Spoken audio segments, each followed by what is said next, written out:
नमस्कार मंडळी, आजचा व्हिडिओ मकर संक्रांत या सणाबद्दल संपूर्ण माहिती देण्यासाठी बनवण्यात आलेला आहे।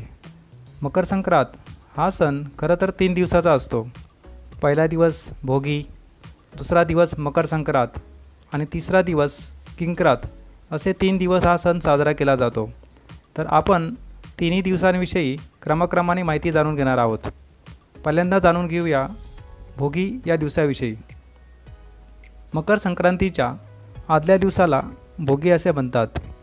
भोगी हा आनंदाचा आणि उपभोगाचा सण म्हणून मानला जातो। या दिवशी सकाळी आपले घर तसंच घराभोवतालचा परिसर स्वच्छ केला जातो। दरवाजासमोर रांगोळी काढतात। घरातील सर्वजण अभंग स्नान करून नवीन कपडे परिधान करतात। महिला नवीन अलंकार धारण करतात। सासरच्या मुली भोगीचा आनंदोत्सव साजरा करण्यासाठी या दिवशी माहेरी येतात। कुटुंबातील सर्वजण एकत्र येऊन भोगीचा आनंदोत्सव साजरा करतात। दुपारी जेवणाचा बेतही खास भोगीचा असतो। तीळ लावलेल्या भाकऱ्या, लोणी, पापड, वांग्याचे भरीत, चटणी आणि खमंग खिचडी असा लज्जतदार खास बेत असतो। प्रथम या पदार्थाचा देवाला नैवेद्य दाखवून सर्वजण एकत्र जेवायला बसतात। वांग्या बटाट्याच्या जोडीला हिरवागार घेवडा, पापडी, हरभऱ्याचे हिरवेगार दाणे, कोनफळ, लालचटूक गाजरे, भुईमुगाच्या आणि इतर सर्व प्रकारच्या शेंगा यांच्या बेसळ भाजीला भोगीची भाजी म्हणतात। दक्षिण भारतात हा दिवस भोगी पोंगल म्हणून साजरा करतात। या दिवशी इंद्राची पूजा करून आप्तजनांसह मिष्टान्न भोजन करण्याची प्रथा आहे। आता जाणून घेऊया दुसरा दिवस मकर संक्रांती याविषयी। मकर संक्रांतीचा सण संपूर्ण भारतात साजरा केला जातो। या दिवशी दान देण्याला विशेष महत्त्व आहे। मकर संक्रांतीच्या दिवशी जी माणसे दान देतात आणि चांगली कर्मे करतात त्या वस्तू सूर्य त्यांना प्रत्येक जन्मात देत असतो। आधुनिक काळात दान देण्याच्या गोष्टींच्या यादीमध्ये विद्यादान, श्रमदान, रक्तदान, वस्त्रदान, अन्नदान, नेत्रदान याही गोष्टींचा समावेश व्हायला हवा। या दिवशी घरातील आणि गावच्या मंदिरातील देवाला तीळ तांदूळ वाहतात।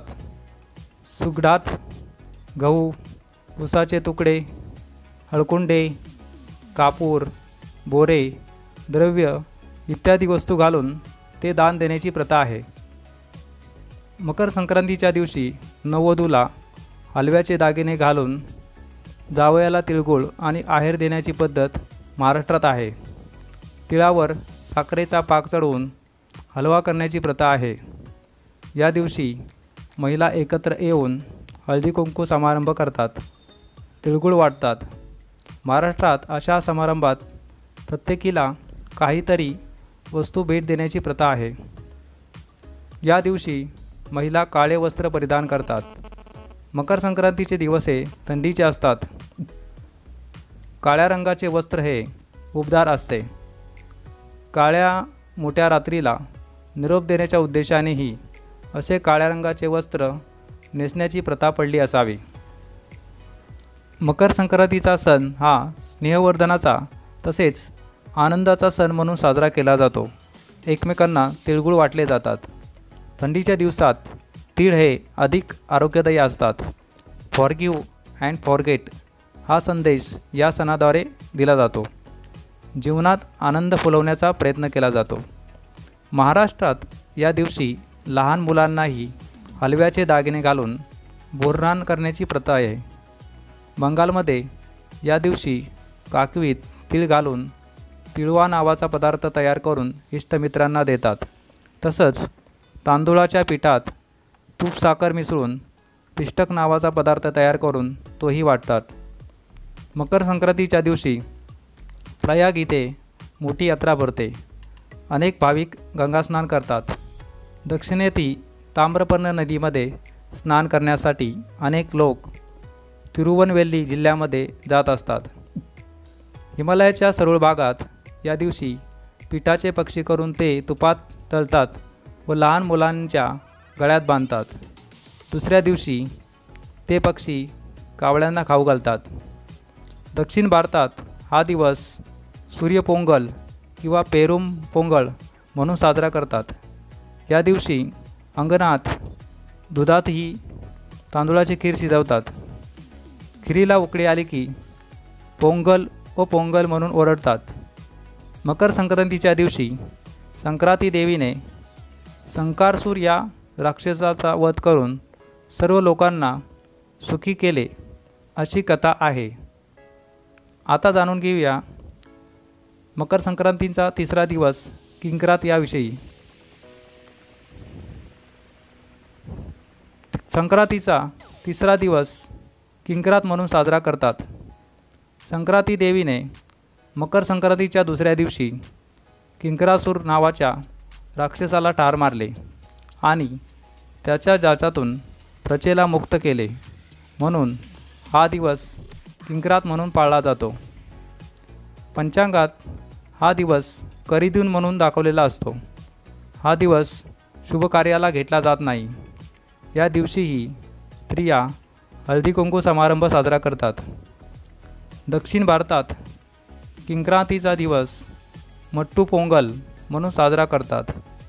या दिवशी गाई बैलांना स्नान घालून त्यांच्या गळ्यात फुलांच्या माळा घालतात।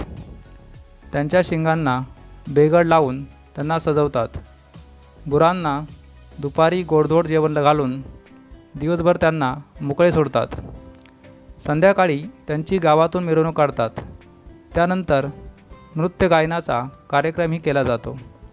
तर अशा प्रकारे मंडळी आपण मकर संक्रांत या सणाचे महत्त्व तसेच वेगवेगळ्या प्रकारचे 3 दिवस भोगी, मकर संक्रांत आणि किंक्रात याविषयी माहिती जाणून घेतलेली आहे।